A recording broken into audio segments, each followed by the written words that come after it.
Nos destaques do Panorama CBN de hoje, eu conto para você que o presidente Lula pediu uma trégua na disputa política entre o senador Renan Calheiros e o presidente da Câmara, Arthur Lira, lá no estado de Alagoas. Tudo isso para que o caso do desabamento da mina da Braskem, em Maceió, não caia no colo do governo.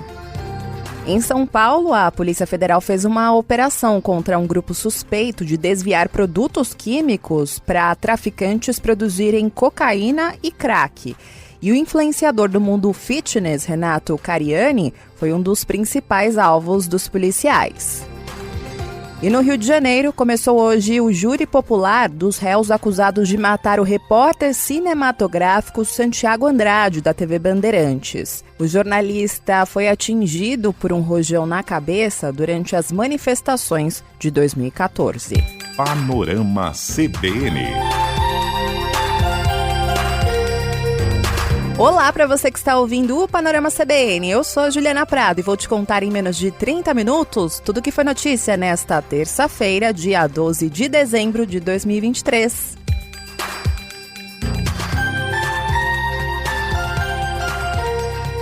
E eu começo esse episódio contando para você sobre o desabamento da mina da Braskem lá em Maceió. Mas eu não vou falar sobre o desastre em si, mas sim sobre a parte política dessa história em que o presidente Lula teve que se meter hoje. E antes de seguir aqui com a história, eu vou te dar o contexto político. Não é de hoje que Alagoas tem rixas políticas, rixas históricas e também familiares. Collor é um exemplo disso, mas trazendo aqui para a nossa atualidade, há uma forte rixa entre dois personagens importantes da política nacional, o senador Renan Calheiros e o presidente da Câmara dos Deputados, Arthur Lira. E esse cabo de guerra nacional se reflete na política local. Hoje o governador de Alagoas é o Paulo Dantas, que é aliado de Renan Calheiros. Já o prefeito de Maceió, o João Henrique Caldas, o JHC, ele é aliado de Arthur Lira. E o senador Renan Calheiros quer instalar a CPI da Braskem no Senado para apurar a atuação da prefeitura nesse caso. Ou seja, por meio da CPI ele pode atingir um adversário político. E essa queda de braço está atrapalhando o gerenciamento da crise lá em Maceió. Não há uma centralização das ações, cada grupo político está tomando ações sem conversar com o outro lado e no meio disso tem a população que está sofrendo com o rompimento da mina. Para você ter uma ideia, somente hoje, depois de quase um mês aí da tragédia, o governador e o prefeito discutiram pela primeira vez hoje esse assunto. E o acordo entre a prefeitura e a mineradora Braskem é o foco principal dessa briga. O grupo de Renan Calheiros é contra a proposta que foi assinada pelo prefeito, que não responsabiliza a empresa pelo acidente. Inclusive ontem, como você acompanhou aqui, o governador de Alagoas anunciou uma decisão contrária. Ele anunciou a desapropriação da área de 5 bairros afetados pela mineração. Bom, contexto político dado, vamos aos desdobramentos de hoje. O presidente Lula, ele decidiu se envolver pessoalmente nessa articulação para barrar a instalação da CPI, que vai investigar diretamente a empresa Braskem em Alagoas. E o receio do governo é que uma CPI acabe respingando na Petrobras, que é a principal acionista da Braskem. Além disso, essa CPI pode se tornar uma guerra política generalizada de duas figuras políticas importantes, né? O Renan e o Lira, que pode até enfraquecer as articulações do governo lá na Câmara e no Senado, já que o governo precisa ter esses dois aliados para colocar os assuntos que o governo tem interesse para votação.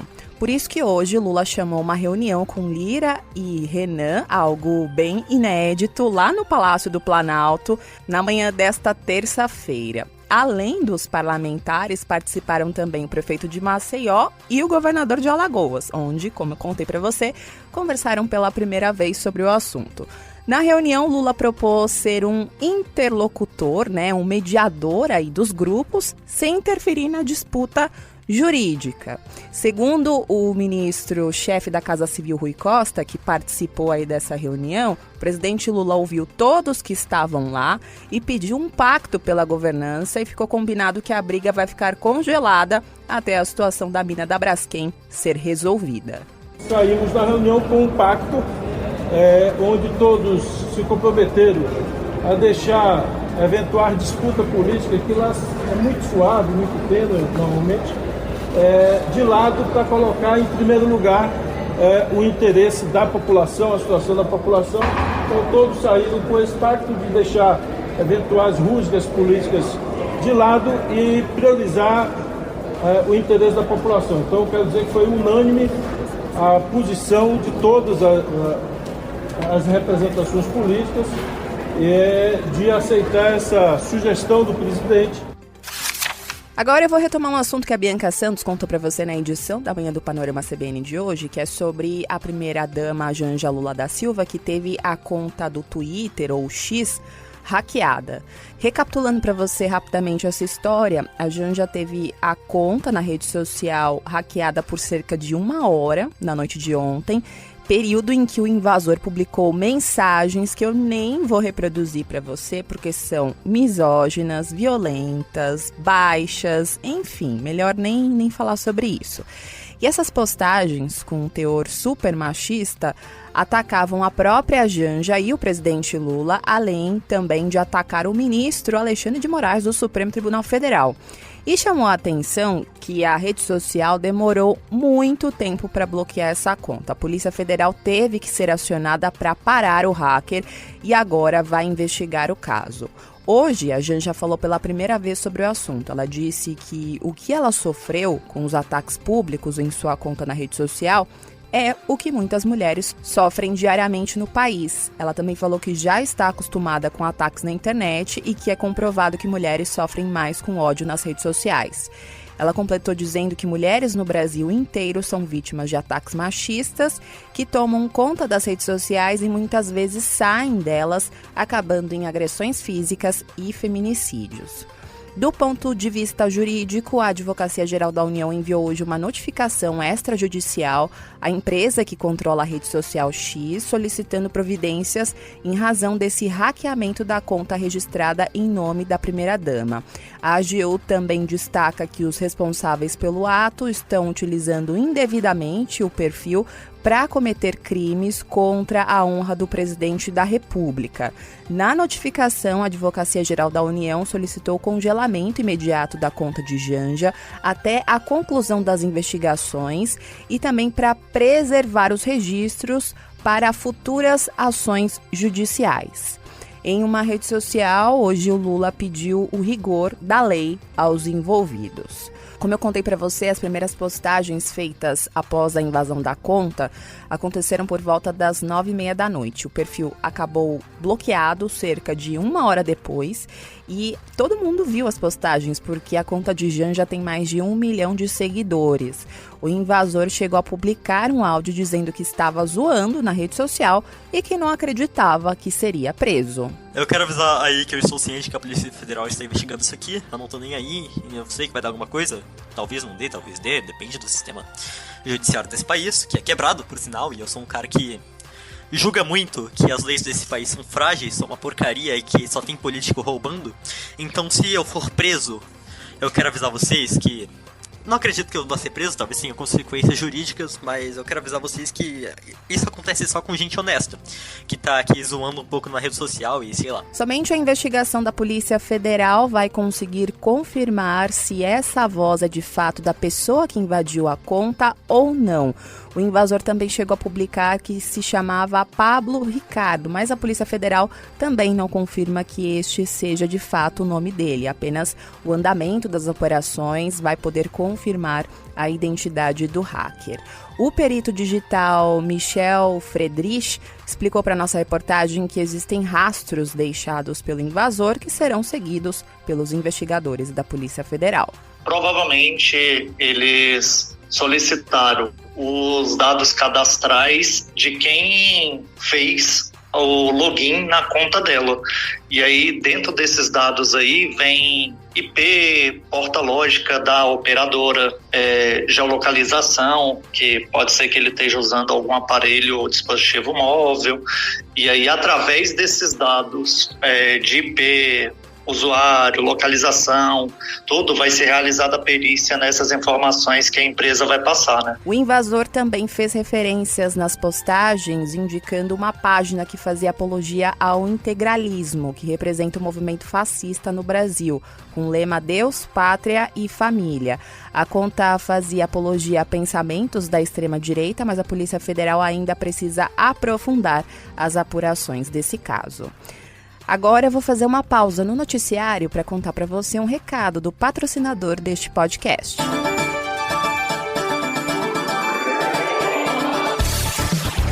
Os pequenos negócios desempenham um papel fundamental na dinâmica econômica do Brasil, respondendo por mais de 1/4 do produto interno bruto.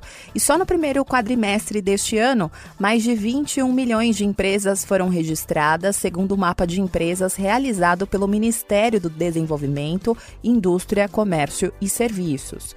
No entanto, o acesso ao crédito continua a ser um desafio significativo para pequenas e médias empresas, desempenhando um papel fundamental no fortalecimento do capital de giro para alavancar o negócio. E nesse cenário, o Banco BV atua em diferentes contextos, oferecendo ajuda no crescimento e continuidade dos negócios. Quer saber mais sobre o Banco BV? Então acesse bv.com.br ou siga o banco nas redes sociais no @BancoBV.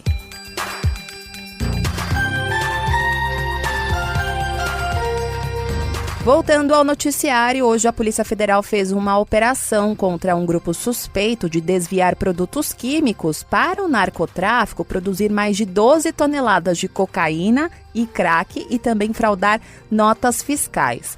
E o influenciador do mundo fitness, Renato Cariani, foi um dos principais alvos. Ele é o sócio administrador da indústria química Anidrol, que fica na Grande São Paulo. Renato Cariani é um dos principais nomes do mundo fitness e é conhecido por ser o maior apoiador do fisiculturismo brasileiro. Ele tem mais de 7 milhões de seguidores no Instagram e 6 milhões de seguidores no canal dele no YouTube. E os vídeos relacionados ao mundo da dieta e do culto ao corpo acumulam 1 bilhão de visualizações. Por isso que esse caso repercutiu muito nas redes sociais hoje. Ele se apresenta aí para os seguidores como professor de química, professor de educação física, atleta profissional, empresário e youtuber. A Polícia Federal pediu a prisão do influenciador, mas a Justiça negou.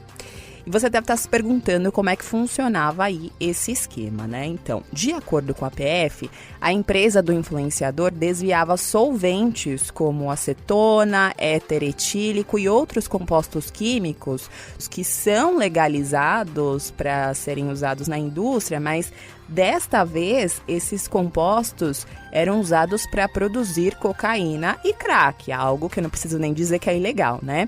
E os produtos desviados pelo grupo podem produzir até 19 toneladas de crack, dependendo do nível de adulteração da droga. E a empresa do influenciador emitia notas fiscais falsas da venda deles para empresas farmacêuticas de renome no mercado. Os produtos eram entregues a Fábio Spínola Mota, apontado pelos investigadores como intermediador e amigo de longa data do influenciador, e ele direcionava a entrega para o tráfico. As investigações começaram em 2019, quando a farmacêutica AstraZeneca procurou o Ministério Público para informar que a empresa do influenciador emitiu notas fiscais no ano de 2017 referente a movimentações de produtos químicos que a farmacêutica não reconhecia que, de fato, teria vindo dela. Depois, uma série de farmacêuticas e empresas também denunciaram a empresa do influenciador para as autoridades. Os membros da organização emitiam notas fiscais falsas, simulando a compra dos produtos químicos por empresas autorizadas a comercializá-los, como, por exemplo, a AstraZeneca. Mas eles não eram repassados para essas empresas e tinham como destino o tráfico. A organização também ocultou ou lavou os valores recebidos pela comercialização dos produtos com o uso de laranjas e empresas fictícias. E quem explicou isso foi o investigador da Polícia Federal, Vitor Vivaldi. É um esquema bem sofisticado, envolve pessoas com conhecimento técnico, conhecimento dos produtos, são pessoas formadas no ramo, todo o aparato e poderio para poder operar dessa forma. Após a operação, o influenciador Renato Cariani disse ter sido surpreendido pela busca da Polícia Federal e ele defendeu que a empresa dele atua de forma legal. Uma empresa sede própria, que tem todas as licenças, todas as certificações nacionais e internacionais. Uma empresa que trabalha totalmente regulada. Então, para mim, para minha sócia e para todas as pessoas, foi uma surpresa, como foi para você também. E logo que eu tiver acesso a esse processo, eu divido com vocês o que realmente foi, porque eu não tenho acesso por enquanto. No Rio de Janeiro, quase 10 anos após a morte do repórter cinematográfico Santiago Andrade, da TV Bandeirantes, começou hoje o júri popular dos réus acusados de matar o jornalista durante as manifestações de 2014 no Rio de Janeiro. 7 jurados participam desse julgamento e Fábio Raposo Barbosa e Caio Silva são denunciados por soltar o rojão que atingiu Santiago na cabeça quando o profissional fazia imagens de um protesto na Central do Brasil. Ele morreu 4 dias após o crime. Fábio e Caio respondem por homicídio qualificado com emprego de explosivo e a pena é de 12 a 30 anos de prisão. O julgamento estava previsto para acontecer em 2019, mas foi suspenso por um habeas corpus da defesa de Caio Silva. A alegação foi a falta, entre as provas, do cartão de memória da câmera usada por Santiago no dia do fato. Hoje, a filha única de Santiago, a também jornalista Vanessa Andrade, disse que o resultado do julgamento pode ajudar a família a finalmente virar a página e encerrar esse ciclo. Então a nossa expectativa é a melhor possível, a mais otimista possível, de que, enfim, esse caso vai ser encerrado, ou pelo menos o início dele, A gente vai começar a ver uma luz no fim do túnel, porque a condenação desses 2 criminosos que estão soltos desde então, pra gente é o que vale no momento, A família está muito angustiada, a família esteve muito ansiosa, foram quase 10 anos de espera, para que, enfim, isso pudesse acontecer hoje. Então, a gente torce realmente para que o júri entenda de que houve, sim, o homicídio doloso, que eles assumiram, enfim, a intenção de ferir, até de matar alguém, como foi o que aconteceu com Santiago, porque é inadmissível, não tem como a gente aceitar, não tem como a sociedade aceitar. Fábio Raposo Barbosa e Caio Silva chegaram a ficar presos de 2014 a 2015 e hoje respondem em liberdade. E de acordo com a denúncia do Ministério Público, eles são acusados de homicídio com dolo eventual quando o indivíduo, em conduta própria, assume o risco de produzir o resultado e também não se importa com a sua ocorrência. O júri popular começou hoje à tarde e são esperados depoimentos de 6 pessoas e não há previsão para o término desse julgamento. Agora vamos para o Distrito Federal porque tem uma história muito inusitada. Presta atenção. A cadela Cherry, que é uma Yorkshire de 6 anos de idade, voltou hoje para a casa da tutora em Brasília. A cachorra desembarcou na capital federal nesta terça-feira, depois que ela foi resgatada pela Polícia Federal no aeroporto de João Pessoa, na Paraíba, com o ex-noivo da tutora. E o que aconteceu? Porque essa cachorra estava perdida? Porque a cadela havia sido sequestrada no domingo de manhã. O atual noivo da mulher estava passeando com a cachorra perto de casa quando ele foi abordado por 2 homens que foram direto em cima do animal. Inicialmente, a suspeita era de que se tratava de um roubo, mas a abordagem chamou a atenção dos investigadores. A câmera de segurança de um prédio flagrou a ação da dupla e também a reação da vítima, que ainda lutou contra os bandidos. A tutora de Cherry depois conseguiu identificar o ex-noivo nas imagens e a polícia passou a monitorar o homem. A mulher que não quis se identificar contou para nossa reportagem que outras imagens mostraram ainda que o ex-noivo e um comparsa ficaram alguns dias estudando a rotina dela com a cadela até conseguirem fazer o sequestro no domingo de manhã. Parece que estudaram nossa rotina, porque foi muito certeiro. A gente entendeu que estava sendo estudado a nossa rotina, que eles foram direto nele porque ele fingiu que estava fazendo Cooper. E aí meu noivo estava com a minha cachorrinha, ele viu que estava vindo uma pessoa, mas como ela é pequenininha e bonitinha, às vezes a gente está passeando, o pessoal, que bonitinha, quer passar a mão. E quando ele se abaixou, ele achou que era isso, que ele viu que o cara estava fazendo Cooper, só que na verdade ele já veio para puxar ela da guia, da coleira dele. Os investigadores refizeram o trajeto do carro utilizado na fuga pelos sequestradores e descobriram que o ex-noivo da mulher havia seguido de carro para Minas Gerais, mas suspeitavam que o destino final seria o Nordeste. E o monitoramento deu certo, até porque a cachorrinha tinha um chip, e o homem foi abordado no aeroporto de João Pessoa com a cadela. O delegado Wellington Barros contou que vai indiciar o homem na Lei Maria da Penha por violência psicológica contra a ex-noiva. Com a confirmação que realmente quem estava com a Sherry era o ex-noivo da vítima aqui de Brasília, e nós inserimos aí a natureza de Lei Maria da Penha e também violência psicológica, mantendo o roubo. Então, nós oferecemos medidas protetivas para a vítima aqui de Brasília, e quem vai julgar esse caso é o Poder Judiciário de Brasília, provavelmente uma vara de violência doméstica. Durante a prisão, o homem disse que ele e a ex-noiva tiveram um relacionamento e que após a separação ela teria trazido o animal para o Distrito Federal sem o consentimento dele. E ele, depois dessa declaração, acabou sendo liberado pela polícia na Paraíba e vai responder o caso em liberdade.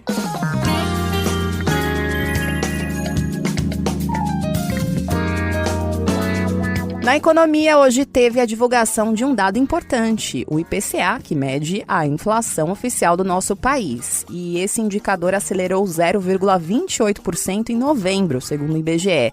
A taxa subiu 0,04 ponto percentual em relação à de outubro, quando foi de 0,24%. O IPCA ficou abaixo da expectativa do mercado, que projetava uma alta na casa dos 0,3%. O índice acumula uma alta, então, de 4,04% no ano. A inflação de novembro foi pressionada principalmente pelo grupo de alimentação e bebidas, com 0,63% por causa do aumento nos preços dos alimentos. E a maior variação foi no valor da cebola, com quase 27%, e também no valor da batata inglesa, que subiu quase 9%.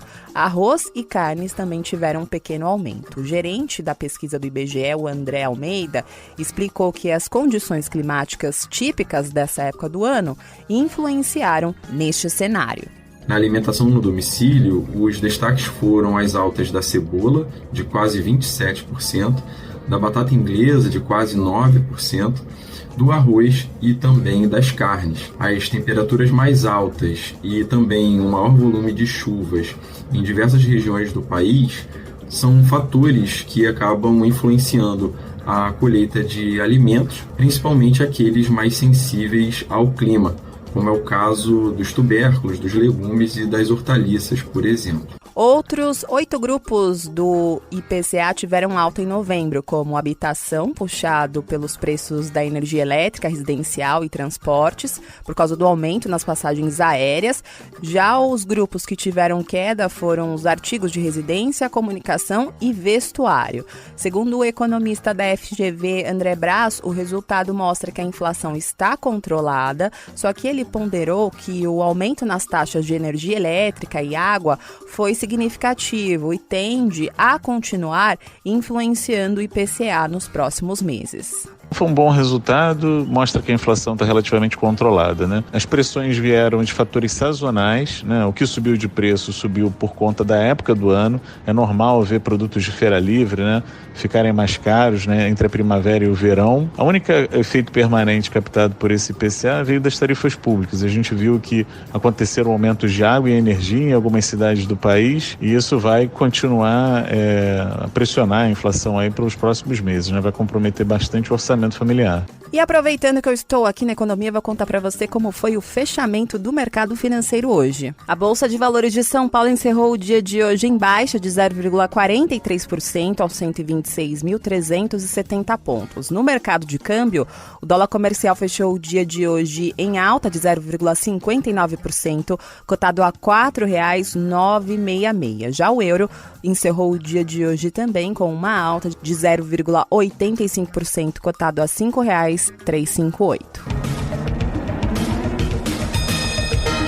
No noticiário internacional, vou te levar lá para a Argentina, porque hoje o porta-voz da Casa Rosada, Manuel Adorni, anunciou que o presidente Javier Milei vai reduzir em 34% os cargos federais.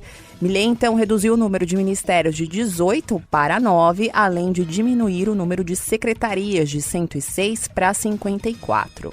Ainda de acordo com o porta-voz da presidência, a propaganda oficial de comunicação do país vai ser suspensa por 1 ano. Essa medida faz parte do pacote do governo para controlar as contas públicas e evitar uma hiperinflação. Mas durante o comunicado não foi informado quando a medida vai começar a valer e se ela vai afetar apenas os meios tradicionais ou também as redes sociais. Já o grande anúncio do pacote de ajustes na economia da nova gestão, que seria feito ontem, enquanto eu gravo este episódio, no começo da noite desta terça-feira, ainda não foi divulgado pelo ministro da Economia. O que se sabe mesmo é que ontem, durante a primeira reunião do novo presidente com os ministros, Milei determinou o fim do home office no funcionalismo público e uma revisão nos cargos e contratos do governo. Na reunião que aconteceu na sede do governo, Javier Milei ordenou que os ministros adotem uma exigência de trabalho 100% presencial a todos os membros dos ministérios. O presidente também pediu um inventário geral de todos os funcionários públicos e cargos comissionados, além de um levantamento de todos os contratos vigentes nos ministérios. Esses anúncios aí geraram na Argentina o temor de demissões e destituições em massa no funcionalismo público ao longo desta terça-feira. Wait a minute, can't you see that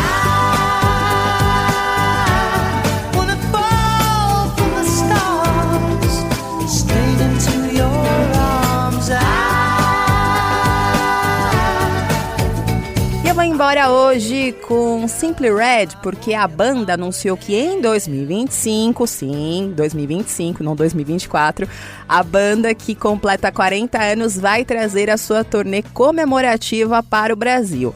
O primeiro show vai acontecer no Rio de Janeiro, no dia 12 de março, e em seguida, no dia 15 de março de 2025, São Paulo vai receber o grupo britânico. Apesar dessa data estar bem distante, os fãs já vão poder comprar os ingressos nesta semana. A pré-venda para os clientes de um banco começa amanhã, já as vendas para o público geral se iniciam às 10 horas do dia 15 de novembro desse ano. As entradas para os shows vão estar disponíveis no site da Eventim ou nas bilheterias oficiais. E os ingressos inteiros variam de R$ 390 a R$ 1.800. Bem salgado, né? A banda esteve pela última vez aqui no Brasil em 2012. Durante os seus 40 anos de estrada, já lançou 13 álbuns, todos eles sempre incluídos entre os melhores do Reino Unido. E é com a música Stars, que é um clássico da banda, que eu vou indo nessa. Muito obrigada pela companhia de hoje. O roteiro e a produção deste episódio foram feitos por mim. E a sonorização é do Anderson Wendel, o Chico. E você pode me encontrar lá nas redes sociais, no @Juliana_Deprado no Twitter ou X. No Insta é só procurar por @JulianaDeprado e tem também o e-mail que é o juliana.prado@cbn.com.br. Não se esqueça que amanhã tem a edição da manhã do Panorama CBN a partir das 7 horas da manhã com a Bianca Santos. Combinado? Beijos pra você e até mais!